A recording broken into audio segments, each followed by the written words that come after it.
Hey everyone, this video will provide you with a brief overview on how to add items to your Zotero library, your Zotero Collections using the connector that you've downloaded and installed on your internet browser of choice. In this example, I have entered some search terms into Novanet, our library catalog. And as you can see up here next to the search bar, there is the option to save this list to Zotero. So when I click here, it will give me a list of all of the resources that have appeared under my search terms. If I'd like, I could select all and add them all to my most recently open folder in my Zotero library, or I could select a single one.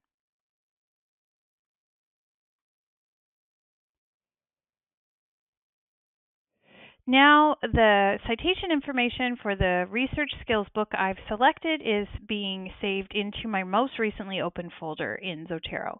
If I'd like to switch the location of the folder as it's saving, I can do so by clicking on this drop-down menu here and choosing another more appropriate folder.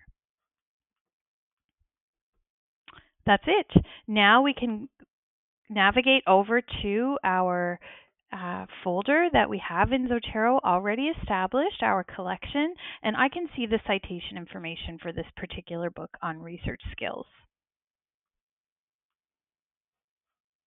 If I'd like to add an item from a library database, a journal article perhaps that I found by conducting some research, in this case in the SAGE Journals database that we subscribe to at St. FX, I can navigate to the page that talks all about the journal article itself. In this case, it's an article on corporate social responsibility. So once again, I will click on the icon that appears.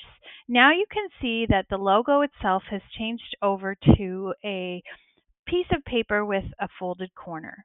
Once again, I will click the Save to Zotero and it will select the most recently open folder, which I can then change again as I see fit.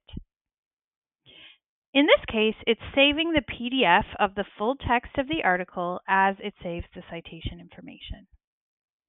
And then all I have to do is reopen my software itself, and then I can see that particular article. I can see all of the citation information that's been saved, and then I can scroll down, read the abstract, and then I can see that an attachment has also been saved. If I double click on the title of the citation itself, or if I click the drop down menu here, the little arrow, I can navigate over to the PDF of that particular article. That's it. I hope you found this useful.